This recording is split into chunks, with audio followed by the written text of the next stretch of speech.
a parcel has arrived. I'm quite excited about this one, so let's get it open. Actually, I might not even need the knife for this. Then again, perhaps I might.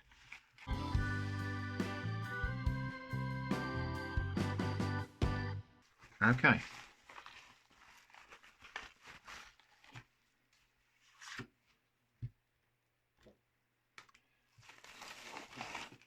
This is the Hyve synthesizer from Scott Weedman. This was a Kickstarter project, and then it turned into an actual product, which is quite refreshing actually, because sometimes things on Kickstarter aren't available after the initial thing. So yeah, this is a synthesizer. This is an electronic synthesizer, a musical instrument. That's the little 9-volt battery box. Why is it rattling?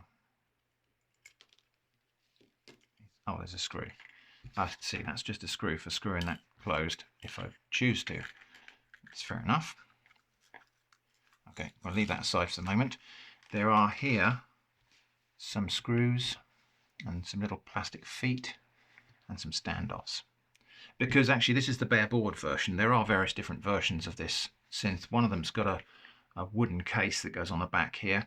This one is just the one that's got little rubber feet. So it's going to have some standoffs. These standoffs will go on the back here like this. In fact, we might as well just do that now. So that goes onto there like that. That little rubber foot pushes or screws onto that standoff. And the idea is that that then keeps it at a playable angle. Anyway, so yeah, this is a synthesizer, an electronic synthesizer. And despite its deceptively simple design, this is actually quite a capable instrument. So it has what you can see here is a piano style keyboard layout. These keys are sensitive to touch, so your finger is part of the instrument. The wetter your finger is, or the more moist your finger is, and the more pressure you apply, that changes the envelope of the note. Furthermore, the pads have two sides to them, and so moving left and right, moving your finger left and right like that will pan the note to left and right on the stereo channels, and moving your finger up and down on these things, I think it goes, I think it's got like 5 octaves here, up and down here. So I'm going to put the other foot on because this is wobbly. There is this tiny little thing that looks like a clock hand, but is actually a tuning key, because there are some tiny little trim pots here that we will need to tune. So we need to tune this instrument. I will do that later. I'm waiting for one other thing to arrive before I can actually really use this in earnest. I think in the fullness of time I will probably make a wooden case for this, and I'll just make a back that this screws onto. It's got the spare screw holes there. I'll make a little wooden case for it, and I may incorporate some other things as well, because there's the power input there, there's a headphone jack output there. Now this only has headphone output, it doesn't have MIDI, it doesn't have a line out. So I've ordered a line out converter so that I can plug this into the computer for recording it and run that feed into some synthesizer or effects patching on the computer. So the reason it's called Hyve is it's got this hexagonal layout here, which is a bit like a honeycomb. This is the same notes as down here, but a different arrangement. So I'm not a musician, by the way. In fact, there's a crib list here. Shame that got a bit dog-eared in transit, but never mind. Anyway, so there's a crib list here. So these notes on the hexagonal area, on the hex pad area, are the same notes as you get on the keys, on the piano keys, but they're arranged differently. And they're arranged in such a way that going up in diagonal this way, I think, gives you a major scale. Going up diagonally that way gives you a minor scale. And if you press 3 together, which you can put, especially with fat fingers like mine, you can put a finger on 3 pads there and play a chord. And then if you find that same arrangement in a different place, it's the same chord but shifted. So this bit up here is, in theory, much more intuitive to play than this bit for a noob like me, because as I say, I have very little musical talent. I'm not tone deaf. I can sing in tune. You've never probably heard me do that on videos, but I've never been able to play an instrument like a keyboard or piano. I can play harmonica and panpipes because you pretty much play those by feel. And so what I'm hoping here is that this thing will give me a similar experience for playing music by feel. But we'll see. So anyway, that's the Hyve synthesizer. That was the unboxing bit. I better just put these little pieces away so I don't lose them. And as soon as my line out adapter arrives, I'll be able to plug this in and play with it. I'm going to wait until that arrives because I want you to hear me having the first musical experience on this at the same time as I do. And at the moment, all I can do is plug headphones into there and have a little tinker. So I'm going to wait. Patience is virtue. Oh, by the way, this line at the bottom here is for pitch bending these notes. So if you're playing this note and you hit that, then it pitch bends. And again, these are kind of pressure and resistance sensitive. So if you press harder or if your fingers are more moist, then it activates that pitch bend to a greater degree. It has multiple voice polyphony, so you can play certainly as many notes as you have fingers. I think every single note on here has its own voice. So there's no chance of, it's not like you can only play one note at a time. That's the Hyve synth. Very simple, but I think it's quite a beautiful little piece of art. Oh, and there's a little thing here marked hack. I'll have to find out what that does. All right, so we've got this Hyve synth. We've got the battery box that came with it. I've purchased a battery. I've also now got this passive line level attenuator. So this takes a headphone output and turns it into a microphone input. So that's the output here. And I've got another jack plug to plug it in. So I'm going to go and get this set up on the computer. I want you to see the kind of first earnest use of this machine. I'm going to do minimal tinkering. I'm just going to get this set up on the computer so that I can hear what's going on, and I can also record what's going on for you to hear it. Okay, so this is the setup. So I've got the Hyve synth here, the line level converter there going into the computer. That's the battery box for the power. I've got Audacity running on the computer, and I've got software playthrough of the line input. So when I'm recording, we should be able to hear what I'm hearing in the headphones. So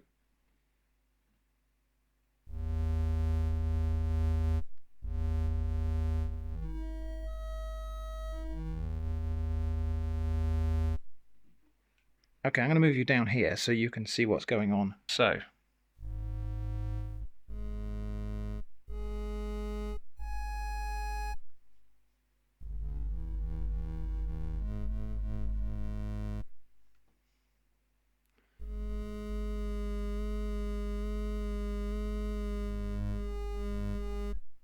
So we can just play, we can play the standard sort of octave on here, and there are several octaves across there, so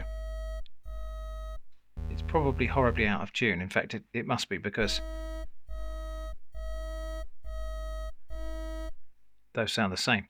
Yeah, the whole thing needs tuning, so I'm going to have to do that, and I think I have to do that off camera because, well, I've got to read the instructions for one thing. Anyway, that was really just the first look at it in its untuned state. So anyway, these buttons up here,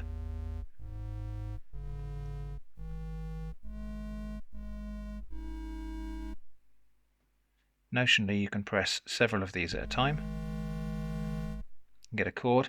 Now my fingers are quite dry, so if I just wet that finger a little bit,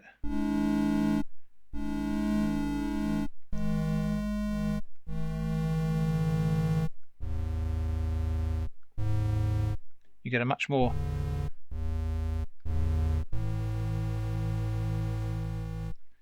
pronounced effect. But all of the envelope that's happening here on these notes is really just coming from me pressing harder or lighter on these touch controls. Okay, not much more I can do here until I get this thing tuned, so back in a moment. I think what I'll do is I'll just get that tuned, and then I'll tell you what the process was like.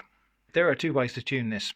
There's the official way, which is there are a bunch of sound files you can download, and what you do is you touch that contact there, and then using a small screwdriver, adjust this tiny little trim pot here on each of these notes until it matches the sound that you're hearing on the computer when you play the file.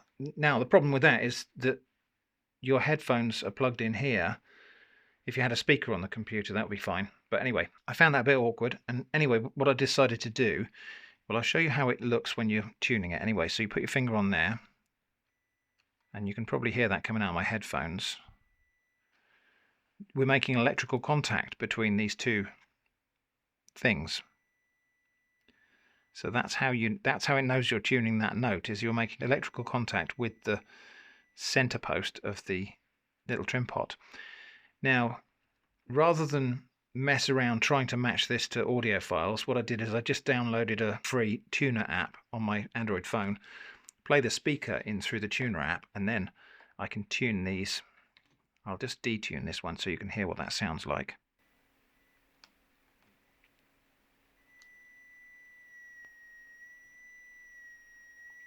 So that's all I've done here, and I've just got to go and retune this one now.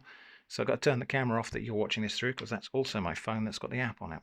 Okay, that's now tuned. I've got it on this pad of foam because my desk is conductive, and I didn't really want to put the bare PCB straight on my desk.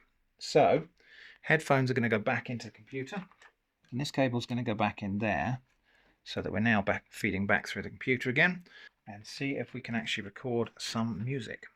Well, when I say music, bear in mind I have zero musical talent, so let's record me tinkering with this thing and seeing what sort of sounds I can get out of it. So we should now be able to play some things that sound like notes. So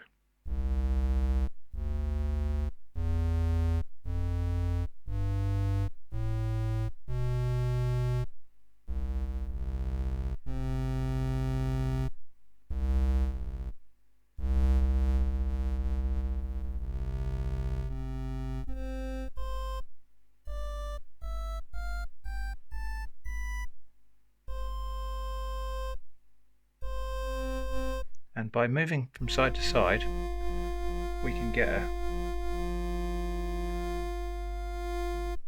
kind of move from on the stereo. I don't know, I reckon this thing might be mixing down to mono here. Anyway,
right, well, I think that actually might be enough listening to me making awful sounds with this for now. So we're going to break here. So that was the unboxing and first look at the Hyve Synth. Now, it's worth mentioning, this was about £120, which might seem like quite a lot, considering it is just a PCB and a few components. There's not a lot going on here, except the design of the thing. Now, This has been designed by a musician and artist who's making and selling these himself. So I feel inclined to say that that makes it worth spending a little bit more than you might do if this was just a commercial product being pumped out by some soulless corporation. 120 quid is quite a lot of money. I had to sell some old gear to raise the funds to justify buying this. But I do think for me that's value for money, because this does feel like an instrument I could learn to play. Not so much the piano keyboard bit, although that's interesting. I never learned to play piano. I never learned to read music. Playing on this hexagonal layout at the top here, I say playing, just messing around on that top layout there feels very much like it did the first time I picked up a harmonica. So I feel like this is something that I can probably intuitively learn better than I would learn to play on a piano keyboard or on a conventional synthesizer or piano instrument. So I think there's some promise here. It is still quite a bare instrument. So what's going to happen next in future videos, I've got to make a case for this. I think we'll just get a piece of wood and cut out a recess in it so that slots on top and then screws down in the 4 screw holes in the corners. We'll make a little wooden case for it. I want to run it into, there's a free and open source synthesizer software called Bespoke that it looks really, really good, and it should be possible to use this as an input source for that, and then add lots and lots more effects and modify the output of this thing to make it into even more of an instrument. As it stands, the thing is actually quite a lot of fun to play with, and the experience you get when you put headphones in there is miles better than what you've just heard on the video, because it's just got a much richer sound when you plug headphones directly into that than I was able to capture using all of this setup. For one thing, I have a feeling that this line level attenuator thing I've got here is mixing down to mono, which is not what I expected, but that's what you get if you just go and buy the cheapest first thing you see. So I might need to do that all over again. One thing I will say is it could do with a little bit more documentation. Obviously, the guy who made it knows exactly what to do with it. There is some documentation, but it's a little bit on the sparse side. For example, this little hack pair of terminals here, I did find out that apparently you can do something with those to reduce the power that's going into the oscillators, which can create some interesting distortion type effects. But that's as far as I got with that line of research. Not even very sure what these bits do. There's a chain symbol there and a plus and minus and a pair of arrows. So yeah, again, don't know what those do, but those are exposed pads there, so presumably do something.